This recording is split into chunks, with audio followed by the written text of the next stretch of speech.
রাজধানীতে পেট্রোল পাম্পের সামনে গাড়ির দীর্ঘ লাইন কমতে শুরু করেছে। বিস্তারিত জানাতে মতিঝিলের একটি পাম্প থেকে যুক্ত হচ্ছেন আফজাল হোসেন। আফজাল, কোন পাম্পে রয়েছেন আপনি জানতে চাই, এবং গ্রাহকরা কি চাহিদা মতো তেল পাচ্ছেন?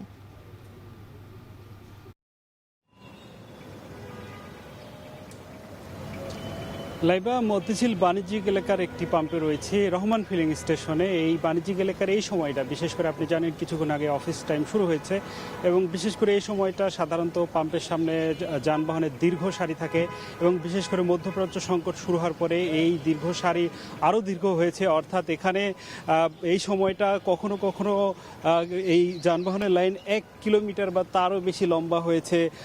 শত শত যানবাহন দীর্ঘ সময় অপেক্ষা করেছে, কখনো রোদে কখনো মধ্যরাত থেকে, কিন্তু সেই চিত্র একেবারে নেই। আপনি নিশ্চয় দেখতে পাচ্ছেন এই মুহূর্তে মাত্র 3টি বাইক তেল নেওয়ার জন্য অপেক্ষা করছে এবং এখানে এসে একেবারে হাতে গোনা কয়েক মিনিট অপেক্ষা করেই তারা পেয়ে যাচ্ছেন। এবং সবচেয়ে পরিবর্তন যে জিনিসটা দেখা যাচ্ছে, এর আগে তেলের নেওয়ার ক্ষেত্রে সাধারণত বিধিনিষেধ থাকতো, 200, 500 বা 600 টাকা নেওয়া হতো, কিন্তু এখন সেই বিধিনিষেধটাও নেই। অর্থাৎ তারা ইচ্ছে মতো যতটুকু প্রয়োজন ততটুকু নিতে পারছেন। এর ফলে যারা এখানে বাইকার রয়েছেন বা যারা তেল নির্ভরশীল, যাদের জীবিকা তেল নির্ভরশীল, তারা সন্তুষ্টি জানিয়েছেন। কারণ এর আগে যখন তাদেরকে তেল নেওয়ার জন্য 4 থেকে 5 ঘন্টা অপেক্ষা করতে হতো, দেখা যাচ্ছে তাদের দিনের গুরুত্বপূর্ণ সময়টা আসলে লাইনেই চলে যেত।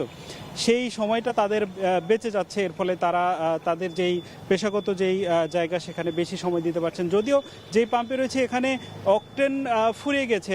এখানে পাম্প কর্মকর্তারা জানিয়েছেন যে গতকালকে যেই পরিমাণ অকটেন ডিপো থেকে পেয়েছিলেন সেটা রাতের মধ্যে ফুরিয়ে গেছে। গাড়ি আবার ডিপোতে রয়েছে, আশা করছেন তারা দুপুরের পর থেকে আবার অকটেন দিতে পারবেন। এবং তারা বলছেন যে আসলে যেই সংকটটা তারা প্রতিনিয়ত দেখেছেন, যেই ধরনের ধকল তাদের উপর দিয়ে গেছে, অর্থাৎ পাম্পের যারা কর্মরত রয়েছেন তাদের উপর দিয়ে যে ধরনের ধকলটা গেছে সেটা একেবারে নেই। এখন পরিস্থিতি স্বাভাবিক হয়ে আসছে এবং তারা আশা করছেন আগামী 2-1 দিনের মধ্যে হয়তো এই যে ছোটোখাটো সিরিয়াল রয়েছে সেটিও আর থাকবে না। এবং এই যে সংকট যে দূর হলো এবং লম্বা একটা সময় তাদেরকে এই ভোগান্তি পোহাতে হলো, এই ভোগান্তির পর যখন তারা সহজে পাচ্ছেন, অনেকে এসে তাদের বিশ্বাস করতে পারছেন না যে আশা মাত্রই তারা তেল পাচ্ছেন। সব মিলে লাইবা এখন এই ছিল সবশেষ পরিস্থিতি। তারা গ্রাহকরা সন্তুষ্টির কথা জানিয়েছেন। এই ছিল সবশেষ পরিস্থিতি। মতিঝিল থেকে যুক্ত ছিলেন আফজাল হোসেন, জানাচ্ছিলেন জ্বালানি পরিস্থিতি।